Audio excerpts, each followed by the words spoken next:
Hey, this video is about charging the stuff you use every day. Laptops, smartphones, wearable gadgets, headphones, and that's only scratching the surface. There's much more of this stuff. Sure, you can stick in any cable and call it a day, but you can do so much better. That's why fast charging exists. Instead of charging your smartphone for, let's say, 4 hours, you can charge it in 10 minutes. Sure, the smartphone itself, the charger and the cable must support it. But not every charger is compatible with any smartphone out there, because every manufacturer wants to make their own standard, just like it was with the ports in early 2000s. And their point is to make something not like the others do. I guess right now you have a question. Wait a second, I'm using the charger that came in a box with my smartphone. Isn't it compatible? Yes, it is, but not always. Sometimes the bundle charger gives out less power than a smartphone can take. So let's talk about different standards. For cheap MediaTek chipsets, there's Pump Express. Its power reaches 18 watts, which is not quite impressive nowadays. I gotta pump those numbers up. Those are rookie numbers in this racket. But there are two good things about this standard. First of all, it's compatible with other standards that have the same power levels. Second one, you can power your CPU directly while gaming without charging the smartphone to prevent the overall overheating. MediaTek Dimensity chipsets support more common power delivery, but we'll get back to that one a bit later. Quick Charge standard is made for Snapdragon chipsets by Qualcomm, and this standard is just so much better. Samsung adapted it and called it Adaptive Fast Charging. Pun wasn't intended. Motorola did it too and called it turbocharger and power charger, depending on generation. This standard is much more common than the previous one, but in terms of compatibility, it's less friendly to other manufacturers. Speaking of generations, there's a second one which gives up to 18 watts, there's third one which gives up to 36 watts, and there's fourth one which gives up to 45 watts. Also, it supports power delivery. Also, there's a fifth generation which can give more than 100 watts. You can already charge laptops with the fourth one, but the fifth one is suitable even for some gaming laptops. Super VOOC was for Oppo smartphones, but then it spread to Realme, OnePlus and Vivo smartphones. Nowadays, different names of this standard are unified under one SV abbreviation. The most recent generation of this standard is 2.0, and it can give up to 240 watts of power, which is amazing.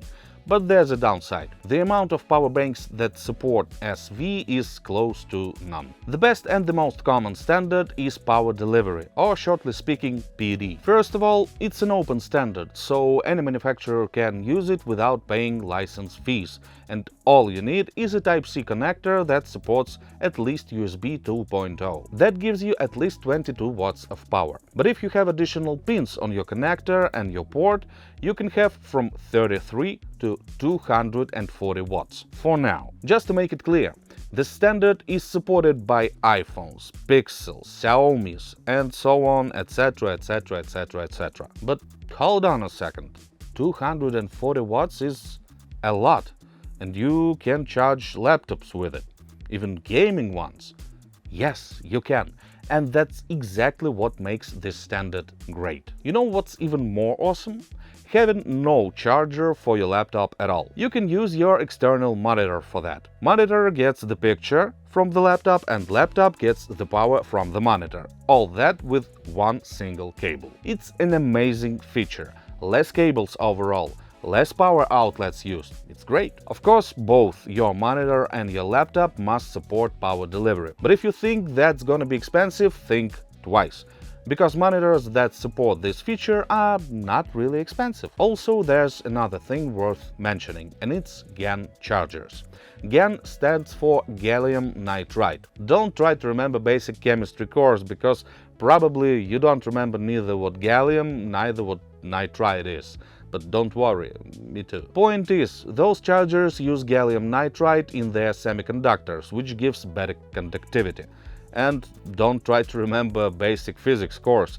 Probably you don't remember what conductivity is, but don't you worry, because I do. Shortly speaking, that's a charger that can charge your laptop with at least 65 watts or even more, and at the same time charge your smartphone and or other gadgets. Sure, the amount of ports and the power may vary, but still you have a small, lightweight, tiny charger that can give power to your laptop and your other gadgets all at once. Another important thing is the cable.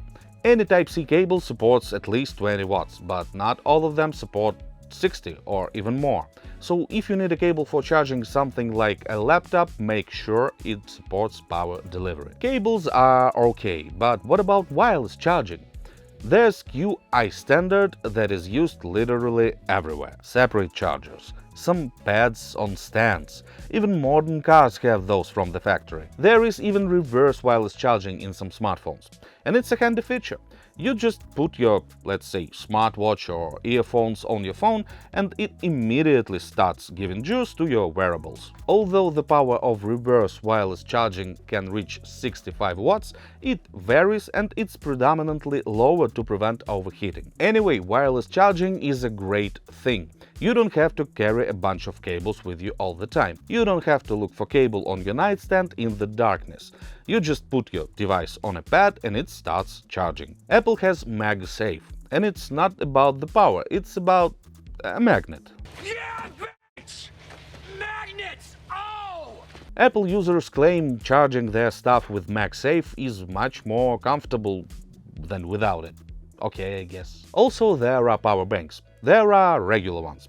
Somehow they charge your stuff, somehow they are getting charged themselves. There are better ones. They support quick charging your gadgets. There are the ones that support quick charging while charging themselves. And it's a good thing, because charging something like 20,000 mAh power bank with a slow regular charger could take a whole day, maybe even more. And then there are the ones that support quick charging both ways, going in and out.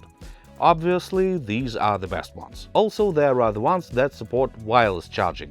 You just put your smartphone on top of it and there goes charging without any cables. Bottom line, if you want to charge your gadgets faster, there's always a way. Just make sure this way is compatible with your particular gadget.